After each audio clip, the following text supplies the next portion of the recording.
Beberapa waktu lalu kita sama-sama pernah mendengarkan pidato dari Presiden Prabowo Subianto yang menyatakan memaafkan bagi orang yang akan mencuri uang negara begitu ya. Tapi paling tidak sebenarnya makna ataupun pesan yang disampaikan oleh Presiden Prabowo Subianto ini apa? Apakah ingin membuat para calon koruptor ini tobat atau seperti apa sebenarnya Bang Dasko? Ya, jadi itu semacam kemudian himbauan ya. Himbauan kepada himbauan tegas ya? Himbauan tegas lah kepada pegawai di kementerian, di BUMN, pejabatnya gitu loh, untuk kemudian tidak melakukan hal-hal misalnya mengambil uang di kementerian atau di BUMN misalnya begitu, karena itu kan nanti akan ada resiko misalnya pengembalian uang, kemudian pemecatan.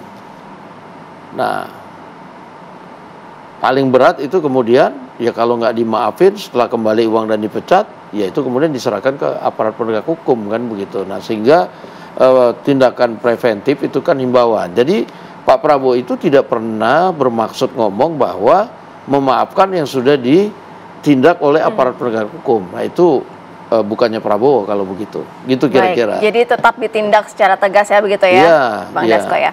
Gemblengan apa saja sih yang dilakukan Presiden Prabowo Subianto terhadap para menterinya pada saat berada di Magelang? Apakah ini salah satu juga yang dikatakan jangan ada yang berani macam-macam nih ya, hukum tetap aja hukum gitu? Ya memang, jadi disampaikan sama Pak Prabowo pertama sekali itu kepada ketum-ketum partai bahwa menteri-menteri yang ditempatkan itu harus kemudian tidak ada beban baik dari partai maupun dari menteri yang bersangkutan untuk dibebani melakukan kontribusi ke partai misalnya. Nah, karena Pak Prabowo akan dengan sangat serius memberikan hukuman yang keras, terutama kemudian pasti akan diproses oleh aparat penegak hukum ketika itu terjadi. Baik. Dan mereka kan ada tanda tangan fakta integritas pada saat kemudian sebelum diminta kesediaannya menjadi menteri. Tahun 2025 ini ada kebijakan yang tidak populis gitu ya, PPN jadi 12%.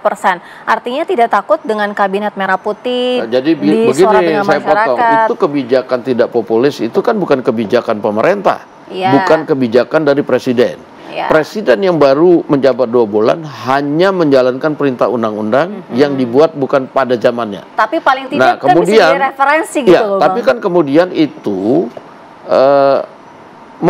Presiden membuat kebijakan untuk meminimalisir dampak. Nah, sehingga tadi supaya undang-undang nggak dilanggar, tapi juga masyarakat juga dampaknya minimal. Nah, itu kemudian dipilihlah itu item-item itu. Bahwa kemudian nanti setelah itu terjadi hal-hal yang di luar prediksi, itu kan masih banyak jalan secara konstitusi untuk kemudian dilakukan perbaikan-perbaikan. Jadi jangan ini ditimpakan sama Pak Prabowo yang nggak ikut.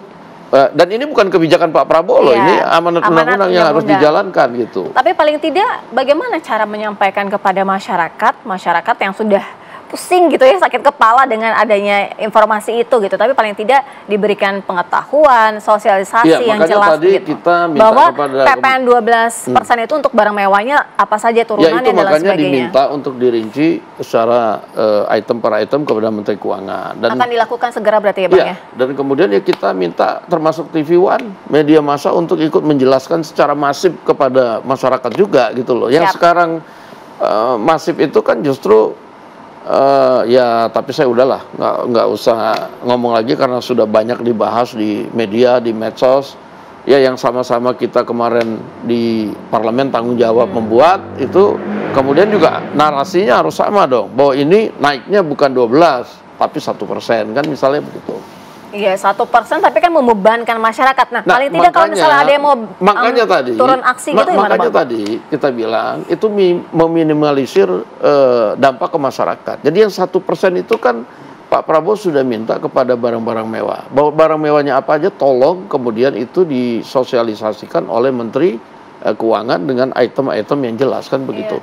Nah, nanti kan saya tadi udah bilang ketika setelah 1 Januari undang-undang sudah dijalankan, kemudian ternyata ya misalnya bahwa kenaikan 1% untuk barang-barang mewah ini berdampak, ya kan secara konstitusi saya bilang masih banyak jalan untuk memperbaiki, kan begitu. Cara menyampaikannya sudah difikirkan Bang, karena kan sudah mulai agak sedikit bergejolak nih, jangan sampai juga akhirnya pada turun ke jalan, kemudian melakukan aksi protes, Ya, demo. sebenarnya gitu. kan kalau aksi protes, demo itu kan hak Wajar, konstitusi demokrasi, yang ya. kita nggak bisa larang di zaman demokrasi yang apalagi pada saat ini. Tetapi kemudian memang edukasi, sosialisasi itu memang harus terus digalakkan. Dan tadi kan saya sudah bilang, ketika kemudian ada dampak yang memang signifikan, tentunya pemerintah, DPR itu kan akan berpikir untuk kemudian bagaimana secara konstitusi, ya, tidak melanggar konstitusi dengan aturan yang benar, kita misalnya melakukan evaluasi kan begitu. Iya. Kalau misalnya evaluasi, artinya juga nanti akan ada bantuan-bantuan yang diberikan kepada masyarakat juga untuk meringankan beban sebenarnya mereka. kan bantuan-bantuan kepada masyarakat, jadi itu kan begini, ada yang naik, ada yang tidak naik, ada yang tidak dipungut. Tapi juga kemudian ada subsidi-subsidi yang dilakukan oleh pemerintah. Nah itu kemudian kita minta kepada Menteri Keuangan itu juga untuk menjelaskan mana yang kemudian tidak naik, mana yang tidak diambil, subsidi apa saja, dalam bentuk apa, itu bisa dijelaskan ke masyarakat secara rinci dan terang. Gitu.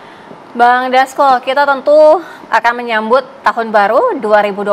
Ada harapan penting apa di tahun 2025? Ya, kalau kita berharap bahwa Indonesia di tahun 2025 itu bisa stabil. Amin. Walaupun kemudian ya ekonomi global seperti ini, tapi kita rasakan bahwa bangsa Indonesia ini bisa menghadapi secara gotong royong dan mampu untuk menghadapi itu. Bang Dasko, terima kasih banyak. Kita sudah banyak sekali berbincang-bincang dari politik, ekonomi, dan juga hukum. Terima kasih Bang Dasko. Semoga Indonesia menyongsong 2025 dengan harapan baru dan juga kesejahteraan untuk seluruh warga Indonesia.